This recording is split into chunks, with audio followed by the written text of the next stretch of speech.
Hello, Taurus, Sun, Moon, Rising, and Venus signs. Kamusta kayo? Sana ba nasa mabuti kayong kalagayan? Welcome back po sa Star Tarot. Kung bago kayo dito, welcome din kayo. Thank you sa inyong support. I truly appreciate it. God bless you all, Taurus. Paunang mensahe po ninyo ay King of Summer. Ayan. So, siguro ngayon, mas na-appreciate ninyo yung inyong partner, yung inyong asawa, no? Yung inyong boyfriend or girlfriend sa ngayon, Taurus. Kasi maaaring siya ay talagang napapagkatiwalaan ninyo, pinaghuhugutan ninyo ng lakas. This person inspires you, yung ganon. So, parang ano siya, very supportive of you, no? Very supportive of you. Kaya, ano rin kayo, mas lalo kayong nai-inspire, mas lalo siguro kayong nai-in-love, no? Sa taong ito. So, what else? We have the sun. Napakaganda naman. Magliliwanag ang buong buhay ninyo sa ngayon.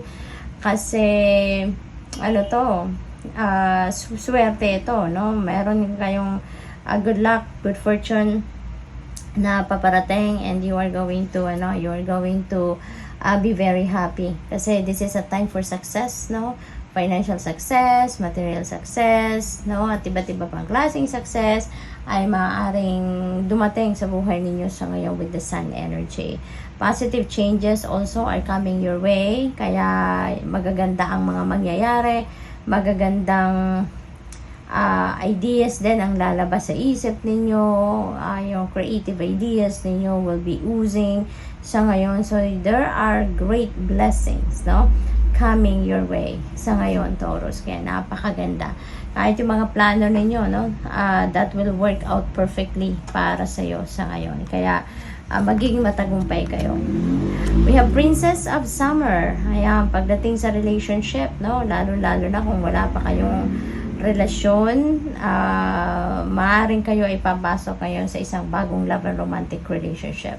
This is a new emotional experience that you will have sa ngayon. Maaaring meron na kayong bagong manliligaw, maaaring meron kayong yung kaligawan ninyo ngayon, maaaring you're going to decide na mag-ano na kayo, officially, no, na maging kayo na, kumbaga in a relationship, maaaring ganon. So there are also maybe a lot of invitations to social events na maaaring dumating sa inyo. So mga social gatherings, maaaring pupuntahan ninyo, a-attendan ninyo sa ngayon. So this is really beautiful. There are also siguro instances around this time na makikita ninyo yung kung sino yung tunay ninyong kaibigan. Maaaring may mga sitwasyon dito na mas ma-appreciate ninyo yung mga tinuturing ninyo talagang kaibigan, ano? So, what else? We have unity. Sabi rito, do the right thing for the right reason, hindi ba? So, kaya kailangan ninyong gamitin dito yung inyong judgment, no? Use your own judgment and discernment in this situation.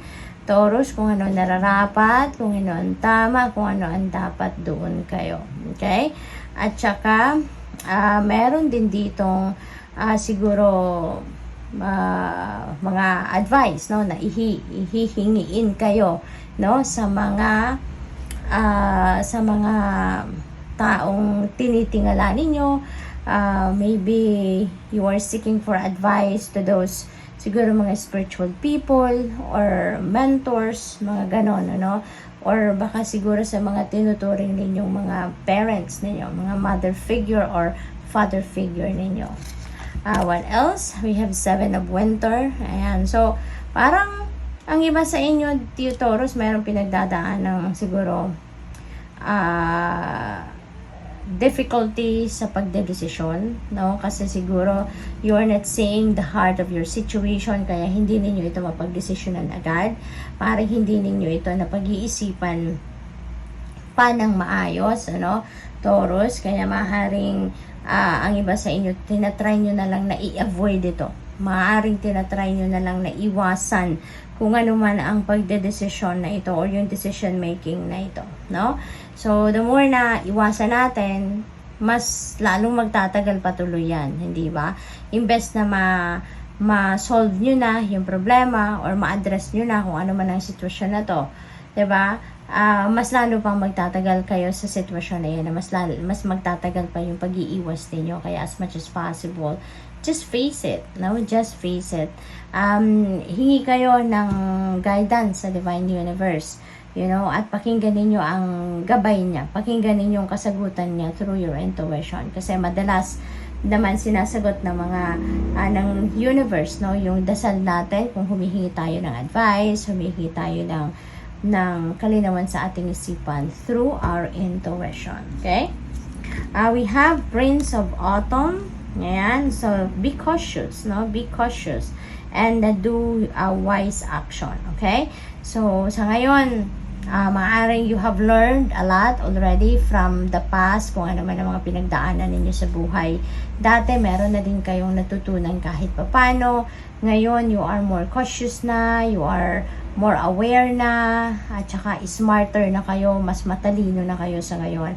Kaya hindi na kayo basta-basta nagdedesisyon, no? Hindi na kayo basta-basta nagja-jump into a conclusion na hindi ninyo pinag-isipan, hindi ninyo tawag dito, hindi ninyo pinag-isipan at hindi ninyo pinaghahandaan, ano? So, good luck to that. We have Queen of Summer. Ayan. So, you are going to be very intuitive sa ngayon, Taurus. So, gamitin ninyo yan to your advantage, no? Yung malakas ngayon ang inyong intuition, malakas ngayon ang inyong psychic abilities, yung inyong intuitive abilities, use that to your advantage, okay? So, pakinggan ninyo ang bulong ng iyong intuition kasi maaaring kahit hindi kayo nagdadasal for guidance, hindi kayo nagdadasal for enlightenment, maaaring kayo pinapadala na ng guidance ng universe, no? To help you navigate your current circumstances. Kaya, pakinggan ninyo lagi. And sundin ninyo kung ano man ang bulong sa inyo ng inyong intuition.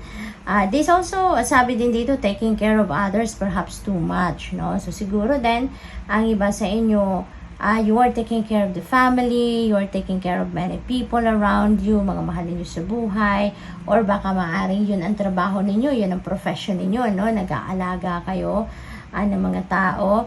So, siguro, sa dami ng ginagawa ninyo, sa dami ng inaalagaan ninyo, baka na o-overlook nyo na yung sarili ninyo. Baka nanineglect nyo din ang sarili ninyong pangangailangan. Nakakalimot kayo na ang sarili din ninyong katawan ay nangangailangan din ng pangangalaga. Yung sarili ninyo nangangailangan din ng pangangalaga. So, this could be a wake-up call para sa'yo. Now, while you are taking care of many things, many people, also take care of yourself at the same time. Okay? So, what else? We have strength. Ayan. So, maybe hindi lang ito inner strength na kailangan ninyo sa ngayon, kundi physical strength, kailangan nyo din ibalik yan sa sarili ninyo.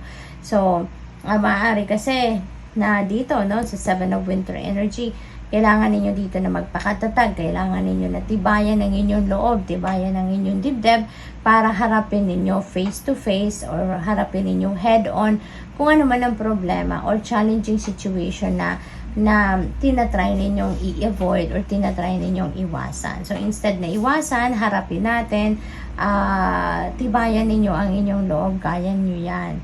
Alalahanin ninyo na walang problema na binibigay sa atin ng universe na hindi natin kayang i-handle. Okay? Kaya, tibayan nyo lang ang inyong loob. Okay? Makakaya ninyo yan, malalagpasan ninyo yan. Okay? Physical strength, no? Kailangan ninyo to na ibalik sa sarili din ninyo. Kasi paano kayo makakapag-alaga, no, ng mga mahal ninyo sa buhay, or paano ninyo magpe-perform ang pag-aalaga sa mga taong inaalagaan ninyo sa trabaho if yung energy ninyo is drained na, or kung energy ninyo depleted na, hindi ba? Kaya kailangan ninyo na mag-replenish ng lost energy, kailangan ninyo na magpahinga paminsan, kailangan ninyo na mag-refill ng inyong cup. Okay? So, take care of yourself. Good luck. Thank you for watching. Love and light. Namaste.